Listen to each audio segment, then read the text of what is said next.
Trust is usually the first lesson I start with, unless the parent emails Diane and says, my child has anger, my child is fearful of her sister, you know, I go with that lesson first. But usually I start with trust. So, Rachel, do you mind bringing the grooming bucket? Yeah. So, I know we all have groomed horses, we know how to do that, but as I talk to the mentee, I first talk about they trust us by letting us groom them. I'm sure we let them smell the items I'm going to start with first. And a lot of students, I call them, sorry. Right on cue. I can't get rid of that. Yeah. Yeah, if you don't mind, thanks. Yep. I let, and Diane, they did not clean up. Oh. So I usually let this happen first, which we all know, and I say this is like brushing your hair at home, because some of them just kind of touch, and I said you do not have to be gentle. You can use pressure with the horse, and sometimes the word pressure is a trigger for some kids. So that's why I use pressure. Pressure in, because sometimes that tells me it opens up that they're going to share about their day. Well, my head, and some of the examples I'm going to give, I had some pressure in my head today because of a student that was following me around the playground and was bullying me. So the word pressure is a trigger, and I think, Kristen, even in some of your lessons, I might have heard that from you too, but I'm not sure. So with the grooming, this is our start of trust. So that's kind of what the first lesson is there. And when they turn their head around to you, that's also a connection, just like Karen's connection in here. Rita turning her head toward me, maybe she was saying, please don't stop, and, you know, I might you know, or one little girl said, well, my sister just yanks my hair when she is brushing it. So I might have a conversation with the parent at the end of the session, not away from the mentee, but I've had to have that conversation with them. So, and the parent came back and told me I took the brushes out of her room. And that was like an eye-opener to me, that something simple like that. So I'm trying to give like experiences I've had to share with that. And then we go to the main, and now, you know, with Rita, we have to be careful with her head. I always start with that, but not every horse you have to talk about that. So then that leads me, if they talk about pressure and my sister coming in and brushing my hair, then I talk about boundaries. I kind of float, so I think that's the next one. I kind of talk about, well, what are your boundaries with trust? And we have a lesson here, I'm not going to get into it today. We build a house, and they build their bedroom, the sister that was brushing her hair, their bedroom, and what's the trust look like for you to invite them in? The horse has boundaries too, and you can tell by their body language. Right now, Rachel's standing really close to Rita's head. Rita doesn't seem to have any boundary issues with that. And then some of the kids, you might have to explain what do you mean by boundaries. And personal space, I have trouble with personal space. I'm a hugger. I really have trouble with that. I've learned over the years to ask a hug. Go to the side when your student comes in. I want to hug them right away when they come. But that boundary issue, I have to remember that. I was a kindergarten teacher, and I really had to be careful with that. Even though it was a kindergartner, I was told not to hug because I'm in a school setting. So it's a little different here than Hope's Haven, but I'm just saying going for a side hug might be better than a big front hug. Like, so I greeted some of you today and squeezed you extra hard. Probably not a good idea with a kid that is coming in with challenges. So that's the boundary issue that I kind of talk about.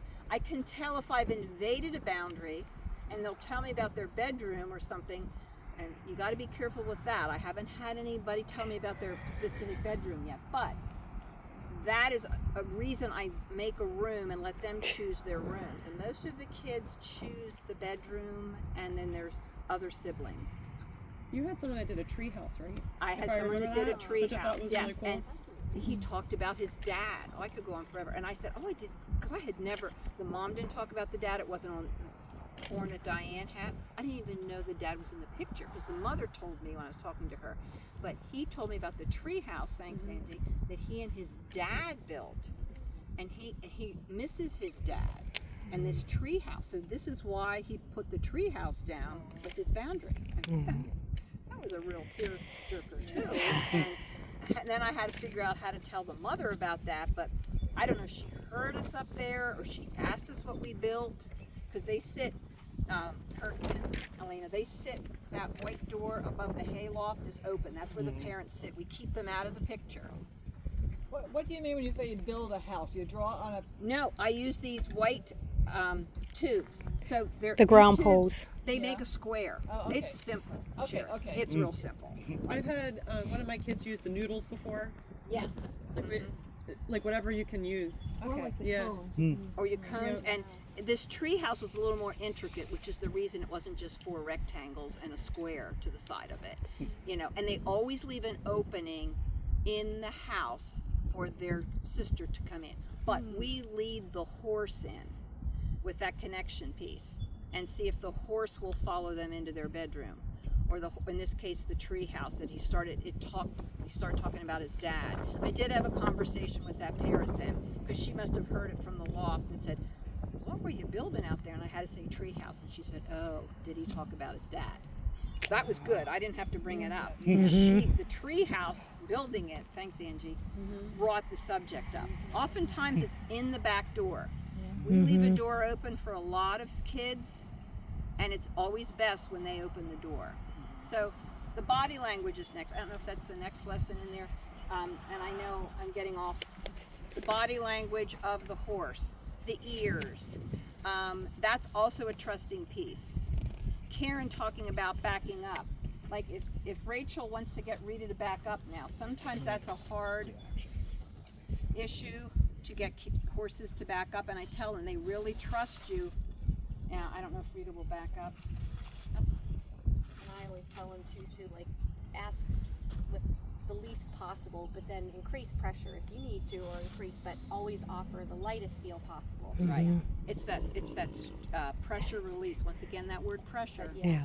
You know, it could be a trigger. It could be a trigger, right? Yeah. Yeah. And when they ask to pressure and release, because we talk about being awkward, sometimes they say, well, isn't that awkward for the horse? So that's another indication for me to use that word awkward. Well, tell me, how do you feel when you feel awkward? And they say, oh, you know, like the one told me, like when someone looks at me, like if Rachel would look at me and would frown, even a simple frown. So we go talk about the body language of the horse with the ears, and we all know the body language with the horses, and I won't review that. But the trust factor that Karen was talking about too over here leads into this. I mean, I might do this like Karen did, I might do it later, but I will always start with treat others like you want to be treated, which is what she mentioned over there, which is the overlapping theme too. The biggest thing sometimes with grooming, and if they don't want to groom, are fearful of grooming, which is another whole lesson Brushing. on fear. So, and I probably have about 5 more minutes with time. It's 11:20. Okay. So, Rena, what time? Oh, I'm good. I'm for 1 o'clock, like it. Okay. 1-ish, yeah. Okay. So, so if you want to turn, like, if these are things that I talk about with. We blindfold kids. How many of you have blindfolded a child on a horse yet? Anybody I else? just had them close their eyes. Okay, Because that's they were it. uncomfortable Same with thing. anything on their So face. that's a huge thing. I would not do that if you indicate. I really don't do that because, and was talking to Rachel today, and I was going to demonstrate it today. They got dizzy, and I'm thinking, okay, this is going to open your eyes. Well, where do I focus my eyes? Because now I hear ringing in my ears. Ringing in my ears. Okay, where do I focus? So I said, always focus between the ears of the horse, because we already talked about the body language, and the ears. Are they back looking? Well, they're not looking. The ears aren't looking at you. But when they're listening to you, their ears sometimes one ear will turn to the right, one ear will turn to the left. She's doing it right That's now. right. Yeah, there we go. Good job, Rita.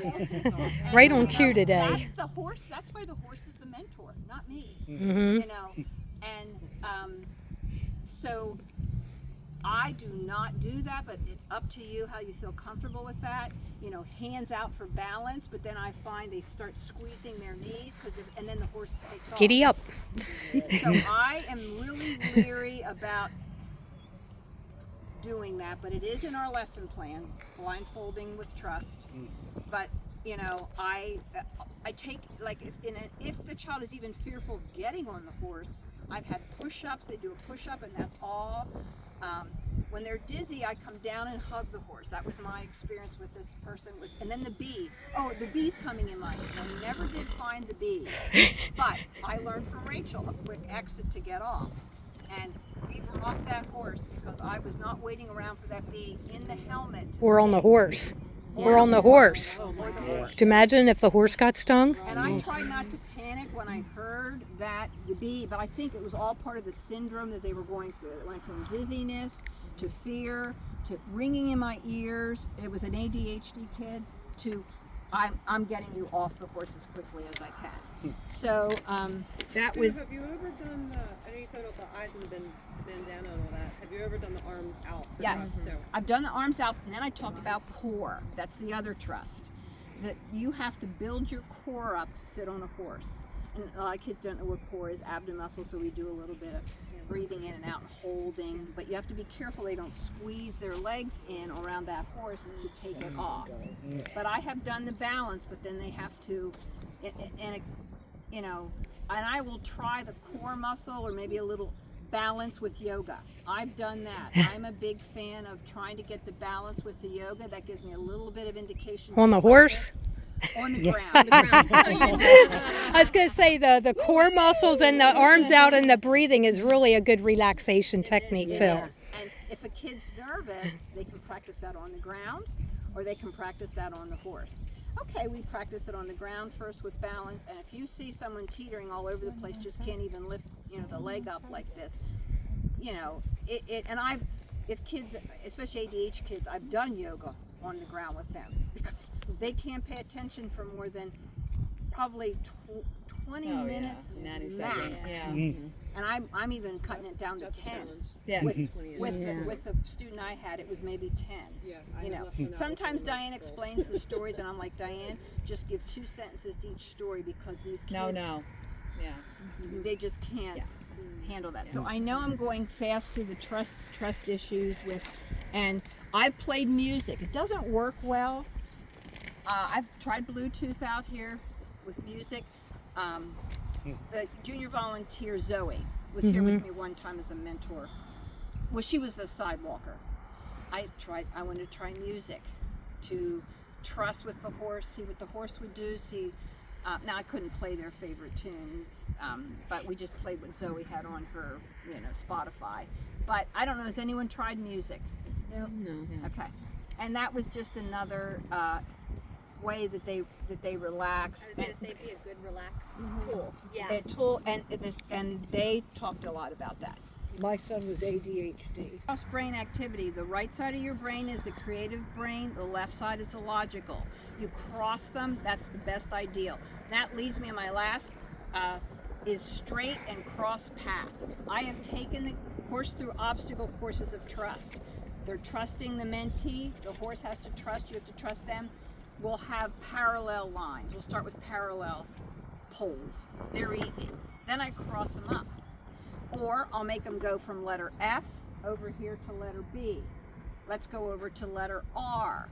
And they get a little confused with that versus a straight line. But I've crossed the poles too in the middle because that is a straight path to path of least resistance. I kind of talk about that with trust, and they have to figure out, how to cross it. Yep.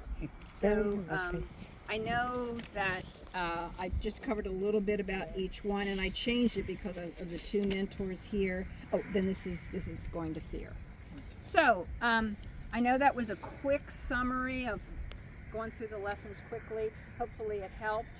Yes. And now Diane is the last station at the picnic table. Then we're going to have Rachel wrap up. So Diane, do you want to just do your lesson at the picnic table? I